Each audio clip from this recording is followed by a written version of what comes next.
نیت کے اندر اخلاص پیدا کرنا. اگر ہم اس طلب علم کے اندر مخلص ہیں تو یہ تمام عبادتوں سے افضل ہے. بلکہ علم کے درجات میں سے ایک درجہ یہ ہے کہ اسے حاصل کرنا ہر مسلمان پر فرض ہے. کم از کم علم کا اتنا حصہ حاصل کرنا ہر مسلمان پر فرض ہے جس سے وہ مسلمان باقی رہ سکے. اس سے زائد جو حصہ ہے اس کا حاصل کرنا نفل ہے، مستحب ہے، واجب نہیں ہے. یعنی اگر قوم کے بعض لوگ اس راستے پر نکلتے ہیں اور یہ علم حاصل کرتے ہیں تو یہ کافی ہے اور باقی لوگ گنہگار نہیں ہوں گے.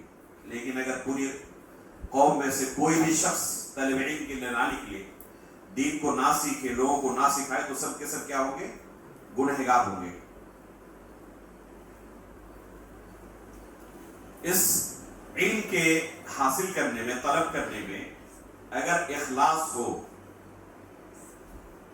تو یہ عظیم عبادت ہے اور دوسری عبادتوں سے یہ کمتر درجے کی عبادت نہیں ہے.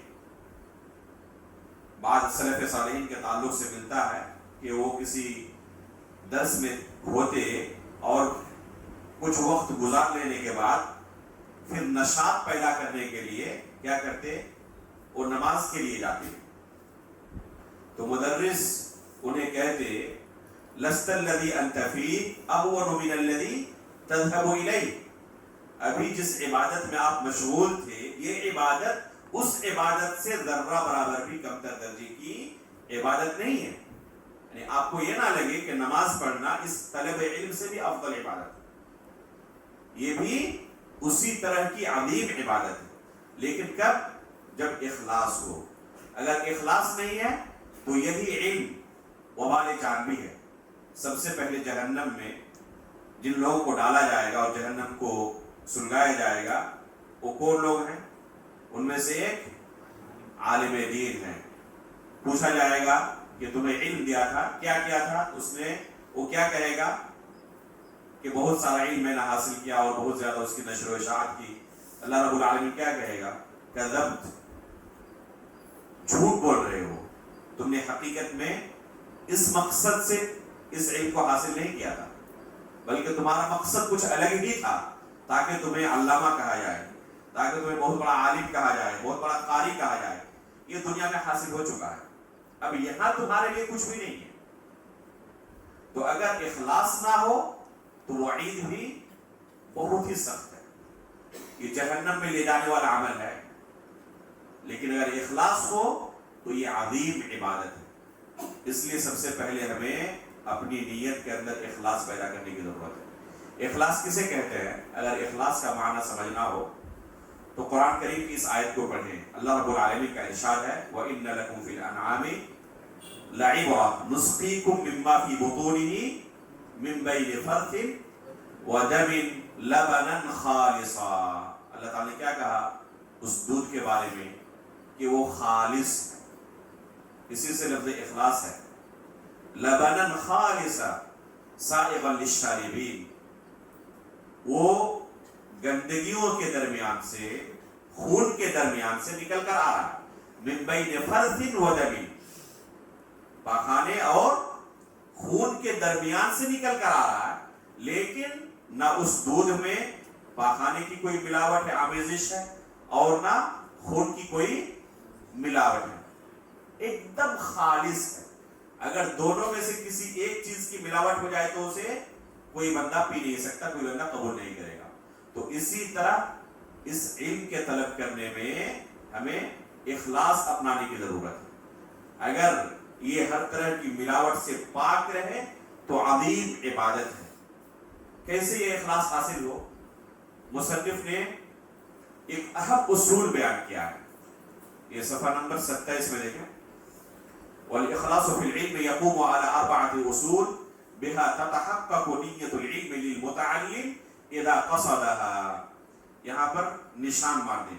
یہ 4 جو اس کے مراتب مصنف نے بیان کیے ہیں یہ نہایت ہی اہم ہے طلب علم کے اندر اخلاص کیسے پیدا ہو اسے سمجھنے کے لیے. بہت سارے طلبہ اخلاص کے ڈر سے علم طلب کرنا چھوڑ دیتے ہیں. ایک طرف جہاں فضیلت ہے طلب علم کی، وہی دوسری طرف وعید بھی بہت سخت ہے. جب یہ وعید سنتے ہیں تو کہتے ہیں اپنے نفس کا جائزہ لیتے ہوئے کہ حقیقت میں میرے اندر اخلاص نہیں ہے. میں تو دنیا حاصل کرنے کے لیے، ڈگری لینے کے لیے، پہلی پوزیشن حاصل کرنے کے لیے اور مختلف اغراض و مقاصد کے تحت اس علم کو طلب کرنے کے لیے آیا تھا. تو اخلاص کہاں ہوا؟ امتحان کے وقت بہت زیادہ محنت سے پڑھتا ہوں تاکہ نمبر اچھا آ جائے، امتحان نہیں ہوتا سستی آ جاتی ہے، کلاس سے بھی غائب رہتا ہوں. تو اخلاص کہاں ہوا؟ شیطان وسوسے ڈالتا ہے اور اسے ڈر لگنے لگتا ہے کہ میں کہیں ریاکار تو نہیں ہوں، دنیا طلب کرنے کے لیے تو کسی علم کو حاصل کرنے کے لیے نہیں آیا ہوں. اور حقیقت میں اگر اخلاص نہ ہو تو یہ علم میرے لیے کیا ہو جائے گا؟ وبال جان ہو جائے گا. اخلاص کے ڈر سے کیا کرتے ہیں بہت سارے طلبہ؟ طلب علم کا راستہ ترک کر دیتے ہیں. اچھے طلبہ کو ہم نے دیکھا جامعہ اسلامی مدینہ میں، بعض طلبہ کو دیکھا کہ وہ ماجسٹر کے اندر تقدیم کسی وجہ سے نہیں کیے. بعض لوگوں کا داخلہ بھی ہو گیا لیکن چھوڑ کے آ گئے. کیوں؟ یہی وجہ تھی، ڈر لگنے لگا جتنا علم حاصل کر رہا ہوں اپنے خلاف حجت قائم کر رہا ہوں. تو ڈر سے کیا کیا انہوں نے؟ یہ راستہ ہی ترک کر دیا. کیا حقیقت میں یہی مقصود ہے؟ اس کا ایک عام قاعدہ یہ ہے کہ جس نیک عمل کو آپ کر رہے ہیں یا کرنے کا ارادہ کر رہے ہیں، اگر کتاب و سنت کی دلیل کے حساب سے وہ عمل خیر کا عمل ہے، نیک عمل ہے، تو اخلاص کے ڈر سے کبھی بھی اس عمل سے پیچھے نہ ہٹیں. یہ پہلا اصول ہے. کوئی کام نیک ہے، جیسے طلب علم ایک عبادت ہے، قربانی کرنا ایک عبادت ہے، تہجد پڑھنا ایک عبادت ہے، صدقات و خیرات کرنا عبادت ہے. کوئی اس عبادت میں لگا ہوا ہے، لوگوں کو اپنے مال سے مدد کر رہا ہے. اب شیطان اس کے دل میں آ کر کہتا ہے کہ یہ صرف تم ریاکاری کے لیے کر رہے ہو تاکہ لوگوں کے درمیان مشہور ہو جاؤ کہ سب سے بڑے داتا تم ہی ہو، تم سے زیادہ کوئی خرچ نہیں کرتا مدرسے میں، فقراء اور مساکین میں، تو یہ تو صرف ریاکاری کے لیے کر رہے ہو. اس نے کیا کیا؟ اب بند، اب آئندہ خرچ نہیں کروں گا. یہ اگر راستہ اختیار کر رہا ہے تو شیطان یہاں کامیاب ہو گیا. اخلاص جو ہے یہ دو دھاری تلوار کی طرح ہے. ریاکاری جو ہے یہ دو دھاری تلوار کی طرح ہے. شیطان ہر ایک کو ایک ہی راستے سے گمراہ نہیں کرتا، ہر ایک کو گمراہ کرنے کے لیے الگ الگ راستے اختیار کرتا ہے. اگر کسی نیک صالح شخص کو شیطان زنا اور شراب کے راستے سے گمراہ کرنا چاہے تو اسے بھی پتا ہے کہ اس راستے سے کامیابی نہیں ملنے والی.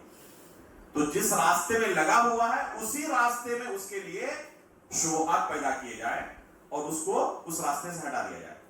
تو طلبہ علم کو اس راستے سے ہٹانے کے لیے یہی حربہ استعمال کرتا ہے شیطان. آپ تلبیس ابلیس کو پڑھیں ابن الجوزی کی، کہ شیطان مختلف طرح کے میدانوں میں کام کرنے والوں کو کس کس طریقے سے گمراہ کرتا ہے. تو ہر ایک کو گمراہ کرنے کے لیے، نیک راستے سے ہٹانے کے لیے ایک ہی طریقہ استعمال نہیں کرتا. تو طلبہ علم کو نیک راستے سے، اس راستے سے ہٹانے کے لیے شیطان یہی اخلاص کا راستہ اختیار کرتا ہے کہ تمہارے پاس اخلاص نہیں ہے. تو اس سے بچنے کا پہلا اصول و ضابطہ یہ ہے کہ جس نیک کام میں آپ جڑے ہوئے ہیں، جیسے طالب علم کے اندر، تو سب سے پہلا اسٹیپ، پہلا قدم آپ کا کیا ہونا چاہیے کہ اسے ترک نہیں کرنا، اسے جاری رکھنا. دوسرا قدم آپ کا یہ ہونا چاہیے کہ بکثرت ایسے اعمال کرنے کی کوشش کریں جہاں پر ریاکاری کا شبہ کم سے کم ہو یا نہ ہو. بکثرت ایسے اعمال کرنے کی کوشش کریں جہاں پر ریاکاری کا شبہ نہ ہو یا کم سے کم ہو. کسی ایسے بندے کو آپ نے دیکھا جو گمراہ ہے، اس کو اگر کچھ نصیحت کی جائے تو ڈر بھی ہے کہ وہ نقصان بھی پہنچا سکتا ہے، لیکن خیر کی وجہ سے، اللہ رب العالمین کے دین کی طرف بلانے کی وجہ سے آپ نے اسے بہلا پھسلا کر دین کی طرف لایا۔ نہ بندہ آپ کو پہچانتا ہے، نہ کوئی دیکھ رہا ہے، تو یہ کس بات کی دلیل ہے؟ کہ آپ کے اندر اخلاص ہے، آپ چاہتے ہیں کہ لوگ اس دین سے جڑیں۔ طلب علم کے اندر کیسے اخلاص پیدا ہوگا؟ بہت سارے مواقع آتے ہیں ایک طالب علم کی زندگی میں جہاں پر اس کے اخلاص کا امتحان ہوتا ہے۔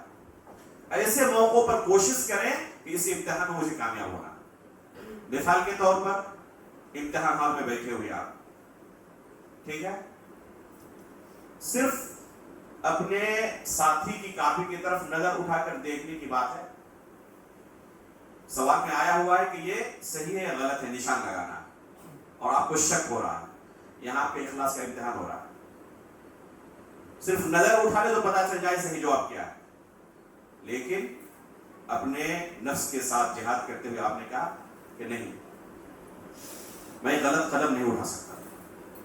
استاد کے ساتھ، اپنے ساتھیوں کے ساتھ بہت سارے مواقع آتے ہیں ایک طالب علم کی زندگی میں جب اس کے اخلاص کا امتحان ہوتا ہے۔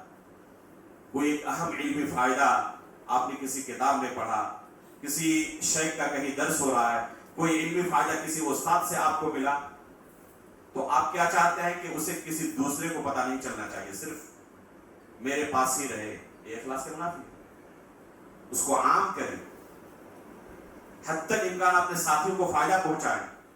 جو کتابیں آپ پڑھ رہے ہیں ان کتابوں کے ساتھ حسن سلوک کریں، اساتذہ کے ساتھ حسن سلوک کریں، یہ اخلاص کی دلیل ہے۔ تو بکثرت ایسے اعمال کریں، یہ دوسرا قدم ہونا چاہیے جہاں پر ریاکاری کا شبہہ نہ کے برابر ہے یا کم سے کم ہے۔ جیسے امتحان حال میں اگر کوئی اخلاص اپنا رہا ہے تو یہاں پر ریاکاری کا کوئی شبہہ ہے؟ وہ اللہ اور اس کے درمیان ہے۔ تیسرا قدم یہ ہونا چاہیے کہ اللہ رب العالمین سے دعا کرے بکثرت کہ اس کے دل کے اندر اخلاص پیدا کرے۔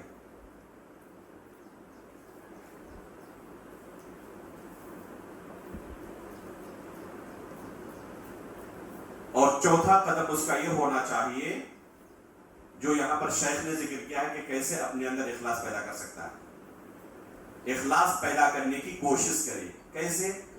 یہاں پر جواب موجود ہے۔ پہلا قدم اس کا یہ ہونا چاہیے، اس کا پہلا اسٹیپ یہ ہے، پہلا خطوہ یہ ہے، اپنے دل کے اندر یہ نیت پیدا کرے کہ مجھے اپنے نفس سے جہالت کو دور کرنی ہے، رفع الجہل عن نفسہ۔ جب آپ یہاں پر پڑھنے کے لیے آئے ہیں تو اپنے اندر یہ نیت ہو، یہ ارادہ ہو آپ کا کہ بے شمار شریعت کے مسائل سے میں کیا ہوں؟ جاہل ہوں، واقف نہیں ہوں، مجھے علم نہیں ہے، مجھے پڑھنا ہے تاکہ اپنے اندر جو جہالت ہے، لا علمی ہے، اس لا علمی کو، اس جہالت کو دور کروں اور اللہ کی شریعت کو سیکھوں۔ تو یہ پہلا قدم ہے، رفع الجہل عن نفسہ، کہ اپنے نفس کے اندر بہت ساری جہالت ہے، میں بہت سارے مسائل سے واقف نہیں ہوں۔ چاہے انسان کسی بھی درجے پر پہنچ جائے علم کا، اس کے پاس بہت ہی معمولی مقدار میں علم موجود ہے۔ یہاں پر جو لائبریری میں کتابیں ہیں ان میں سے کتنا ہم نے پڑھا ہے؟ 1% بھی نہیں۔ اکثر لوگ یہ حالت ہے۔ باقی جو 99% ہے اس کے تعلق سے ہم نے پڑھا ہی نہیں، تو کہاں ہمارے پاس علم آیا؟ علم نہیں آیا۔ دنیا کے سب سے بڑے علامہ کے پاس بھی چلے جائے، بے شمار مسائل کے متعلق کوئی علم نہیں ہے، پڑھنے کی ضرورت ہے تب کہہ سکتے ہیں۔ بہت سارے علماء پڑھنے کے بعد بھی فیصلہ نہیں کر پاتے۔ علامہ البانی رحمہ اللہ، جن کا میدان ہی تخریج حدیث تھا، بعض احادیث کے متعلق کہتے ہیں کہ 30 سال سے میں نظر ثانی کر رہا ہوں، بار بار دیکھ رہا ہوں، لیکن آج تک فیصلہ نہیں کر پایا کہ اس حدیث کا درجہ کیا ہونا چاہیے، قابل قبول ہے یا قابل رد ہے۔ تو جس علم کے جس مرتبے پر بھی وہ پہنچ جائے، اس کے اندر بہت زیادہ خلل ہے، کمی ہے، قصور ہے۔ تو یہ نیت ہو کہ مجھے یہ علم حاصل کر کے اپنے اندر جو جہالت ہے، لا علمی ہے، اسے دور کرنا ہے. یہ پہلا طریقہ ہے، پہلا قدم ہے. دوسرا رفع الجہل عن الخلق. جس طرح میں بہت سارے شرعی مسائل کے متعلق جاہل ہوں، واقف نہیں ہوں، اسی طرح دوسرے لوگ بھی ہیں. تو یہ علم سیکھنے کے بعد دوسروں تک پہنچانا ہے، مجھے دوسروں کو سکھانا ہے، اس علم کو آگے منتقل کرنا ہے. تیسرا احیاء العلم وحفظه من الضیاع. اس علم کو زندہ رکھنا اور برباد ہونے سے اسے بچانا، اس کی حفاظت کرنا.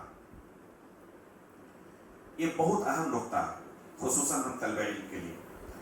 اور بہت سارے طلبہ اس سے غافل ہوتے ہیں اور سوچتے ہیں کہ اس کا اخلاص سے کیا تعلق ہے. بہت گہرا تعلق ہے اس کا اخلاص کے ساتھ.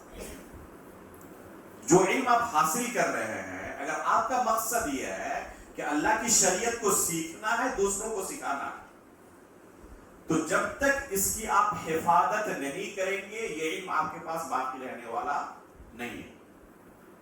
آپ نے پڑھا، ماشاءاللہ 100 میں سے 100 نمبر حاصل کیا، اسے چھوڑ دیں 1 سال کے لیے، 2 سال کے لیے، 2 سال کے بعد اس کتاب کو اٹھائے، ایسا محسوس ہوتا ہے کہ کچھ نہیں پڑھا ہے. بلکہ بعض طلبہ امتحان حال سے نکلنے کے بعد آپ ان سے پوچھیں، جو کچھ پڑھا تھا وہ امتحان حال میں چھوڑ کے آگے ہے، اب کچھ نہیں ہے ذہن میں، پورا خالی ہو چکا ہے. کیوں؟ کیونکہ یاد کرتے وقت، پڑھتے وقت ہی ذہن کے اندر ایک کیا مائنڈ سیٹ بن چکا تھا، اسے کب تک یاد رکھنا ہے؟ امتحان تک یاد رکھنا ہے، اس کے بعد اس کی ضرورت نہیں ہے. اگر یہ مائنڈ سیٹ رہے تو یہ اخلاص کے منافی ہے. مائنڈ سیٹ کیا ہونا چاہیے؟ آخری سانس تک، جب تک اس دنیا میں رہوں گا، اس علم کو اپنے ساتھ رکھوں گا. کیوں؟ کیونکہ شریعت سیکھ رہا ہوں میں، خود عمل کرنا ہے، دوسروں کو بتانا ہے. تو اس کا تعلق امتحان کے ساتھ نہیں ہے. بعض طلبہ امتحان سے پہلے پوچھیں، حرفاً آپ کو بتا دیں گے. اسی مسئلے کے متعلق سال بھر کے بعد، 2 مہینے کے بعد، 4 مہینے کے بعد کسی شخص نے، اگر کسی عام شخص نے سوال کر لیا اس مسئلے کے تعلق سے، کچھ یاد نہیں. کیوں؟ کیونکہ اس مقصد سے پڑھا ہی نہیں تھا. اس پر عمل بھی کرنا ہے، لوگوں کو سکھانا بھی ہے. تو پڑھنے کا مقصد بدلے. پڑھنا کس لیے ہے؟ دین کو سیکھنے کے لیے، آخری سانس تک اس پر عمل کرنے کے لیے. اگر یہ مقصد ہو جائے تو ایسے طلبہ کبھی کیا استاد کو کہہ سکتے ہیں کہ شیخ آج نہ پڑھائیں، یا کتاب بہت زیادہ ہوگی اس لیے کچھ تخفیف کر دیں؟ یہ مائنڈ سیٹ رہے گا؟ وہ جتنا بھی پڑھ لے اس کو لگے گا میں نے بہت کم پڑھا ہے، اور پڑھنا چاہیے تھا. اس لیے وہ آیا کس لیے ہے؟ دین سیکھنے کے لیے. سلف کے زمانے میں آپ کو امتحان کا یہ سسٹم نہیں ملے گا جو آج کے زمانے میں موجود ہے. کس لیے؟ اس لیے کہ اس طریقے سے وہ پڑھتے تھے کہ اس علم کو زندہ رکھنا ہے مجھے آخری سانس تک. بار بار مراجعہ کرتے رہتے تھے، اس علم کی حفاظت کرتے تھے. آپ نے مصطلح کی کتابوں میں ضبط صدر اور ضبط کتاب پڑھا ہے نا؟ تو اکثر کی کوشش کیا رہتی؟ ضبط صدر کی. اگر بہت مشکل ہو، اللہ رب العالمین کی طرف سے اس قدر ذہانت نہ ملی ہو، تو کم سے کم لکھ کر محفوظ رکھتے تھے اور اپنے پاس ہمیشہ اس کو محفوظ رکھتے، اسے ضائع نہیں ہونے دیتے. کیوں؟ کیونکہ یہ دین ہے جو میں نے سیکھا ہے، سب سے قیمتی چیز ہے میرے پاس، اس کو آخری سانس تک باقی رکھنا ہے. اس مقصد سے جب وہ پڑھتے تھے تو ضرورت ہی نہیں تھی کہ ان کا امتحان لیا جائے اور ان کو مجبور کیا جائے کہ جو کچھ آپ نے پڑھا ہے پہلے اس کا مراجعہ کریں اور اپنے اندر پہلے اس کو ضبط کریں. اس کی ضرورت نہیں تھی. لیکن جب یہ مقصد فوت ہونے لگا، اخلاص کے اندر کمی آ گئی، تو مجبوراً بعد ایام کلاس روک کر امتحان لینا پڑتا ہے. اگر سب کا یہی مقصد ہو جائے تو امتحان کی ضرورت رہے گی؟ نہیں رہے گی. لیکن اس مقصد کو حاصل کرنے کے لیے، تاکہ مراجعہ ہو جائے، جو پڑھا ہے وہ برباد نہ ہو جائے، کلاس روک کر امتحان لینا پڑتا ہے. اس کے بعد بھی بعض طلبہ کیا کہتے ہیں امتحان سے پہلے؟ شیخ بہت زیادہ آپ نے پڑھا دیا ہے، تھوڑا سا کم کر دیں. ارے بھائی، امتحان ہم آپ کا لے رہے ہیں کس مقصد سے؟ تاکہ جو کچھ پڑھا ہے آپ کے ذہن کو محفوظ ہو جائے، اور اس وجہ سے کلاس روک رہے ہیں ہم. اور اوپر سے آپ کا مطالبہ کیا ہے کہ کچھ کم کر دیا جائے. تو جو طلبہ بذات خود محنت کر کے اس پڑھے ہوئے حصے کو یاد نہیں کر رہے ہیں، امتحان کی مجبوری میں یاد کر لیتے، اس میں بھی استاد نے تخفیف کر دی، تو کیا اس طالب سے یہ امید ہے کہ بعد میں خود ذاتی محنت سے اس کو یاد کر لیں گے؟ یہ امید ہے؟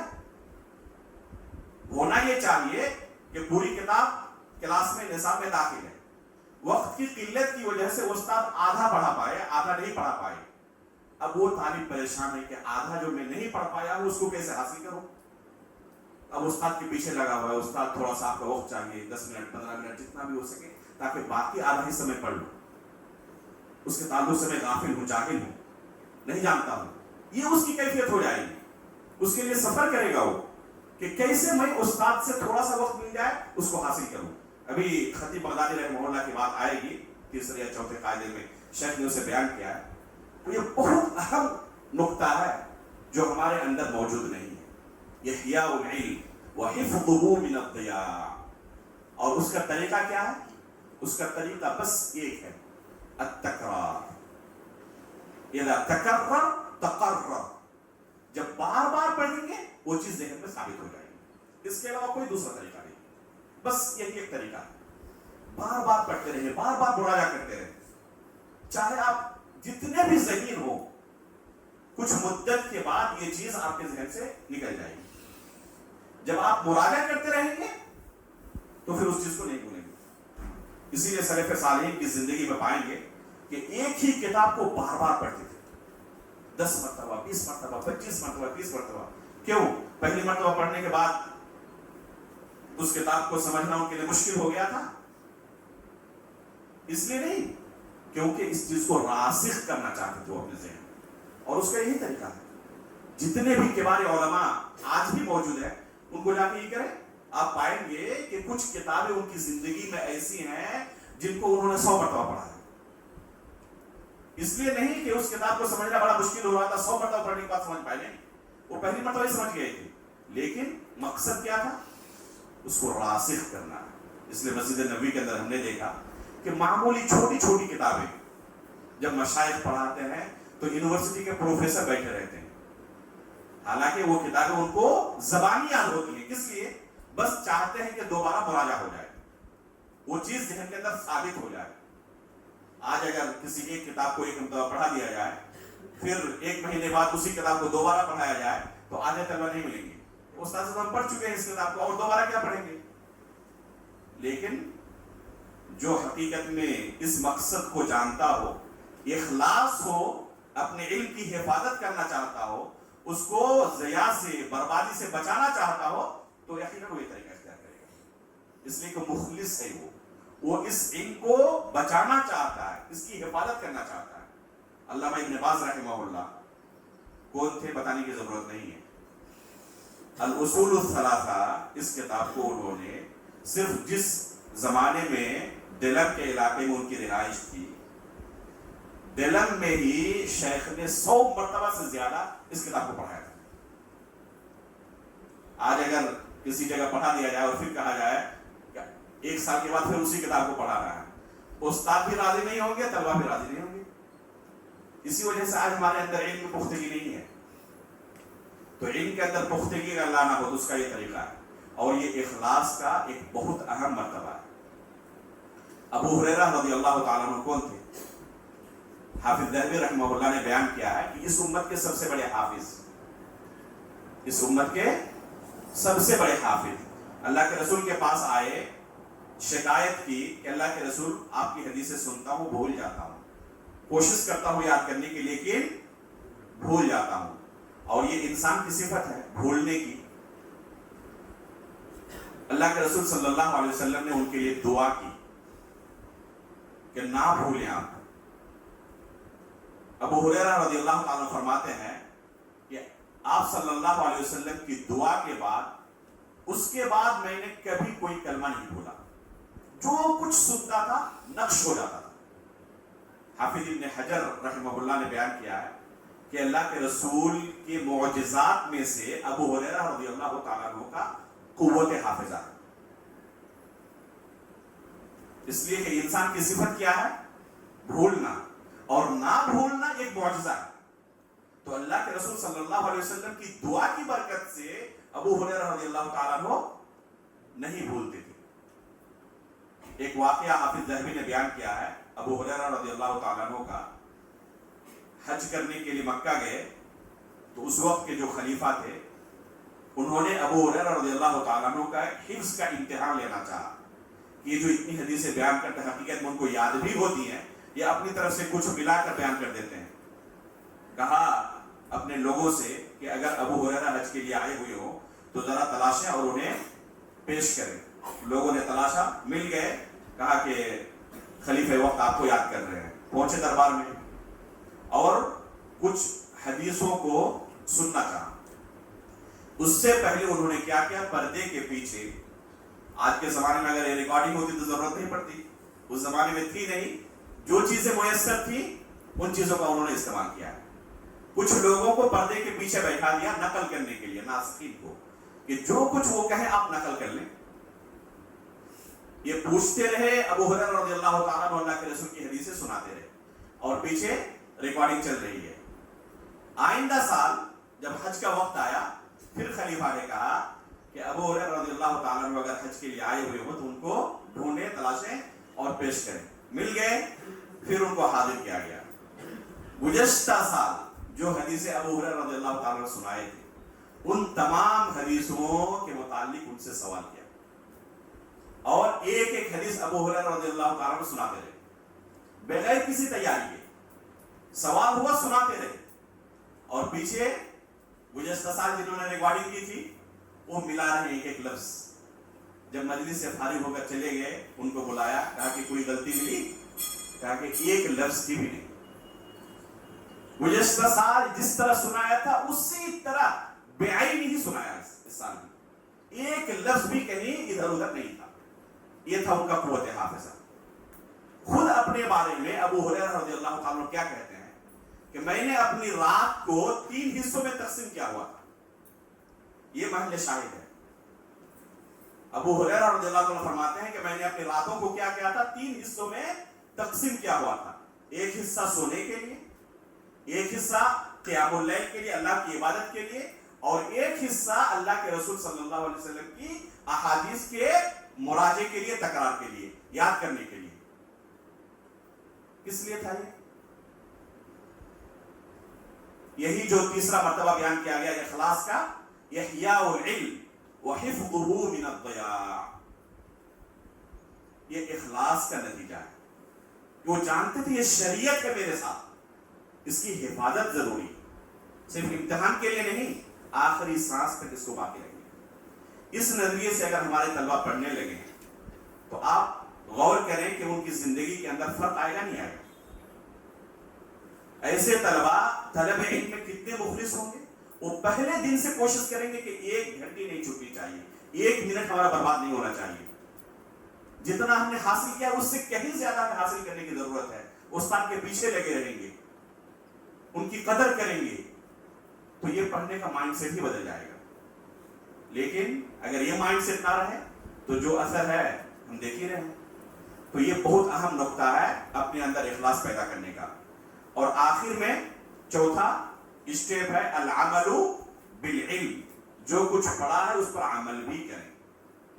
یہ صرف دوسروں کو بیان کرنے کے لیے نہیں ہے، بلکہ سب سے پہلے اس پر عمل کرنے کی ضرورت ہے۔ تو یہ دوسرا قاعدہ ہے۔ تیسرا قاعدہ پڑھیں۔